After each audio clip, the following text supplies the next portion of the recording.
Hindi natuloy ang nakatakdasa ng unang parliamentary election sa BARMM sa Marso. Ito ay dahil nagdesisyon ang COMELEC na hindi na nila kakayaning isagawa ang halalan dahil limitado sa oras. Yan ang ulat ni Luisa Erispe. Official namin dinideklarang postpone ang March 30, 2026 Bangsamoro parliamentary election. Sadyang legally and operationally, hindi na po kayang maisagawa ang eleksyon sa March 30.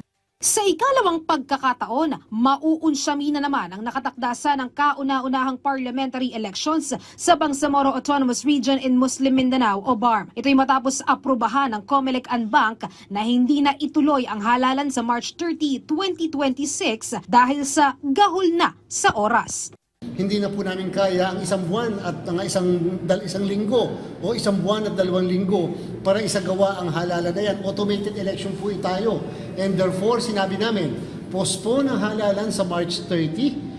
Bukod dito, hindi rin nakasunod ang BARM government sa utos ng Korte Suprema na magpasa ng batas para sa redistricting ng parliamentary district sa rehiyon. Imbis kasi noong Nobyembre, nitong nakaraang linggo lang na ipasa ang batas at hindi pa ito epektibo hanggang sa ngayon. Aabutin po ng mga hanggang ikalawang linggo ng Pebrero o ikatlong linggo ng Pebrero bago ito maging batas.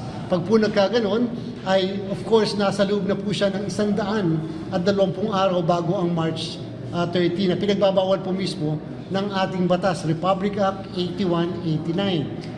Dahil naman dito, hindi na rin tuloy ang nakatakdasa ng election period sa BARM at wala na ring gun ban. Susulat naman ang COMELEC sa Korte Suprema para ipaalam ang naging desisyon ng ANBANG. Pero hindi pa nila masabi ngayon kung kailan na isasagawa ang eleksyon dahil kakailanganin na ng batas mula sa Kongreso para dito. Wala naman nilang nasayang na pondo sa ginawang suspensyon at nakahanda pa rin ito sakaling matuloy na ang halala. Luisa Erispe para sa Pambansang TV sa Bagong Pilipinas.